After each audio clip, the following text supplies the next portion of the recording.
안녕하세요. 나교장 안상현입니다. 시원하게 비가 오니까 기분도 상쾌해지고 뭔가 좀 씻겨 내려가는 느낌도 들고 기분이 좋습니다. 오늘 오전에 좀 공부를 하다가 갑자기 정리를 하고 싶다는 생각에 글을 좀 썼는데요. 그러다 보니까 제가 이제 심리학을 공부하면서 느끼게 된 점 10가지에 대해서 좀 정리를 좀 해볼까 합니다. 개인적인 저의 생각일 뿐이니까요. 참고만 하시면 될 것 같아요. 자, 10가지 깨달음. 첫 번째, 사람들 참 다양하다 라는 표현을 하죠. 정말 다양합니다. 그런데요, 제가 공부를 하면 할수록 느끼는 게 다양한 정도가 아니라 그냥 제 각각이에요. 각각. 다 한 사람 한 사람의 심리가 다 다르기 때문에 그냥 다양하다라는 정도의 표현만으로는 만족스럽지가 못해요. 그냥 사람 하나하나가 다 다르다. 이걸 깨달았습니다. 그러니까 만약에 그 한 사람을 이해하기 위해서 우리가 다양한 심리 공부를 하고 특히 어떤 검사 아니면 진단지 뭐 이런 것들을 통해서 그 사람을 이해하려고 할 때 주의해야 되겠죠. 그 틀에 그 사람을 온전히 담을 수가 없거든요. 어떠한 틀로도 한 사람 한 사람은 담을 수가 없습니다. 공통된 특징 몇 가지는 뽑아낼 수 있을진 모르겠지만 사람이 그렇게 단순하지 않고 그리고 9가지, 16가지 이런 유형으로 단순 구분 짓기에는 좀 어렵다. 이런 생각이 들고요. 자, 두 번째, 사람은 소속되기를 원하고 소속되면 다른 집단과 구분한다.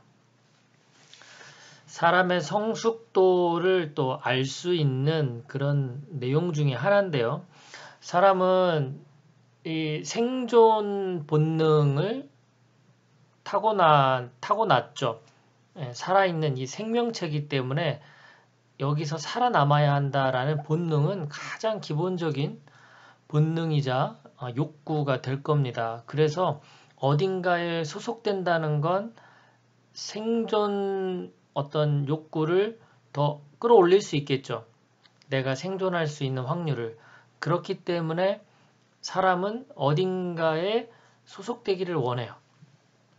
그런데 그 한 집단에 소속이 되면 이제 다른 집단하고 나하고 구분지어요. 특히 좋게 구분짓기보단 안 좋게 구분짓는 걸 좋아합니다.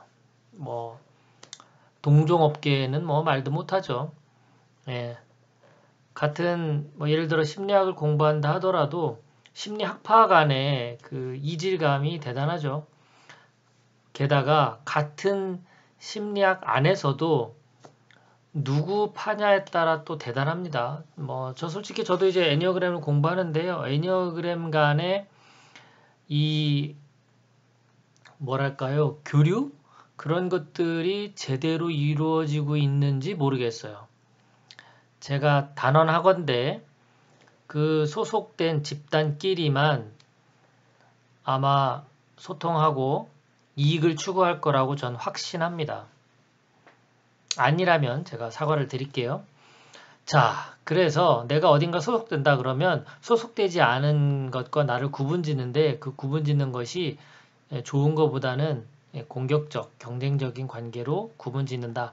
자, 세 번째, 동질감과 이질감을 통해서 자기와 타인을 이해한다. 사람은요, 이 같은 거를 찾아서도 이해하고요, 다른 거를 찾아서도 이해를 합니다.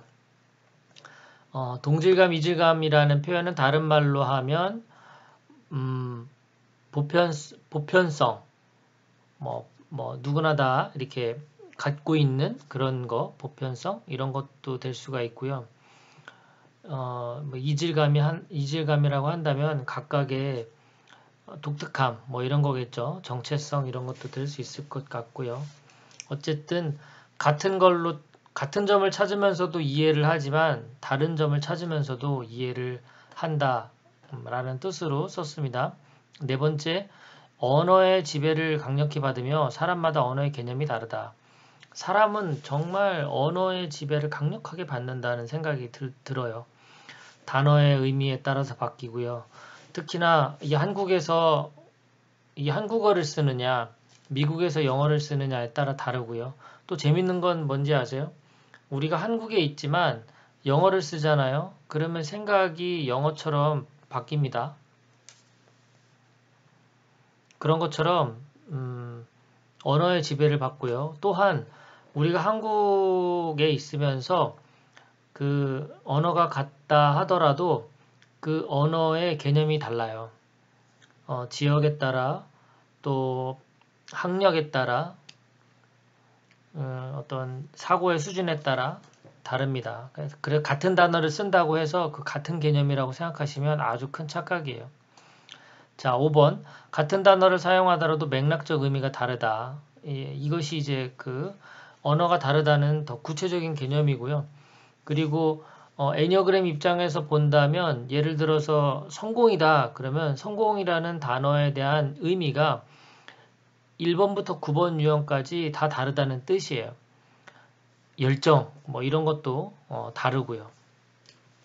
같은 단어를 사용하더라도 그래서 그 맥락에 따라서 의미를 잘 파악해야 되고 그리고 내가 파악하는 것도 필요하지만 상대가 그 단어를 어떤 배경에서 어떤 의미로 쓰고 있는지를 확인해 본다면 우리가 좀 더 성숙해질 수 있을 것 같습니다. 여섯 번째, 생각이 넓어지고 깊어지기보다 더 구체적으로 따지고 옳고 그름을 논한다.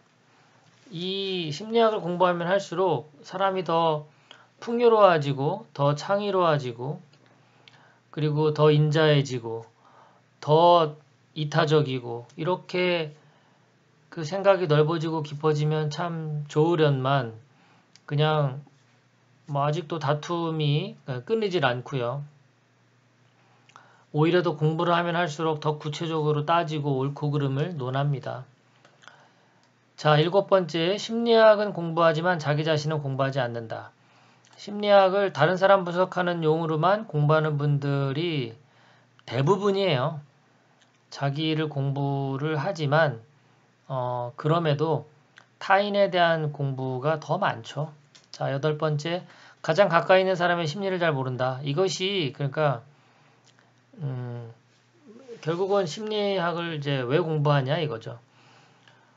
가족과의 관계, 자녀와의 관계, 부모와의 관계가 개선되지 않고 과거와 똑같다면 그러면 우리는 이 심리를 왜 공부하는 걸까? 그런 생각이 들어요. 그래서 9번째, 심리학이 무엇인지 왜 공부하는지 잘 몰라요. 심리학을 공부하는 사람일수록 이 진정한 의미와 목적을 놓쳐버린 게 아닌가라는 생각이 됩니다. 10번째, 그럼에도 불구하고 계속 공부합니다. 심리학 공부는 끝나지 않아요. 마치 자기계발 공부하는 거랑 똑같은 것 같아요. 그런 개념으로 심리학을 끊임없이 공부하는 것 같습니다.